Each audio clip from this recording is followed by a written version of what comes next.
نبدأ بالصلاة على رسولنا الكريم محمد صلى الله عليه وسلم، فصلوا على خير البشر.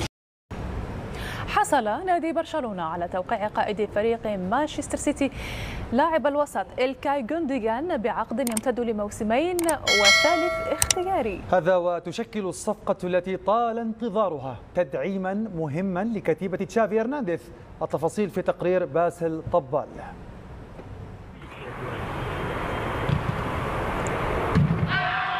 قائد مانشستر سيتي إلكاي غوندوغان أصبح لاعب برشلونة الجديد لمدة موسمين وموسم اختياري بعد توقيع عقده في ميونخ في 21 من يونيو. اهتمام برشلونة باللاعب كان منذ أشهر، لم تكن المهمة سهلة، فالسيتي كان يرغب في تجديد عقده، وأرسنال وأندية في المملكة العربية السعودية كانت ترغب في ضمه. بالنسبة لي هي مفاجأة، هو قائد بطل أوروبا وقد يكون أفضل التعاقدات في الصيف، لاعب بإمكانه أن يلعب بين الخطوط وأن يلعب في الخلف، لديه شخصية قيادية، هو تعاقد مهم جدا.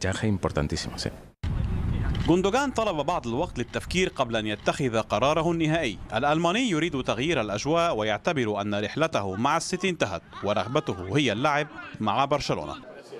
غوندوغان يعرف وضعية برشلونة الصعبة من الناحية المالية، إلا أن النادي أكد له أنه لن يواجه أي مشكلة في تسجيله وأعطاه كل الضمانات اللازمة لذلك. برشلونة ينتظر بيع بعض اللاعبين حتى يتمكن من إيجاد مساحة أكبر لتسجيل اللاعبين الجدد. من دون جوردي ألبا وبوسكيتس سيكون لغوندوغان دور قيادي كبير، وبين الخطوط سيكون مهما جدا. برشلونة عانى في الشق الهجومي وغوندوغان سيساعد كثيرا، ورغم سن اللاعب أعتقد أنه يمر بأفضل وقت في مسيرته. مع غوندوغان وبالإضافة إلى بيدري دي يونغ وغافي، وسط برشلونة سيكتسب المزيد من المهارة والنوعية في الحلول، خاصة مع إلكاي الذي سيلعب دورا كبيرا تحديدا في دوري أبطال أوروبا.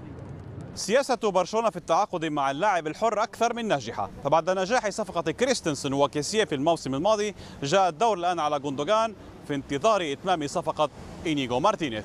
باسل طبال، بي إن سبورتس، برشلونة. إن أعجبك الفيديو لا تنسى الإعجاب والاشتراك في القناة.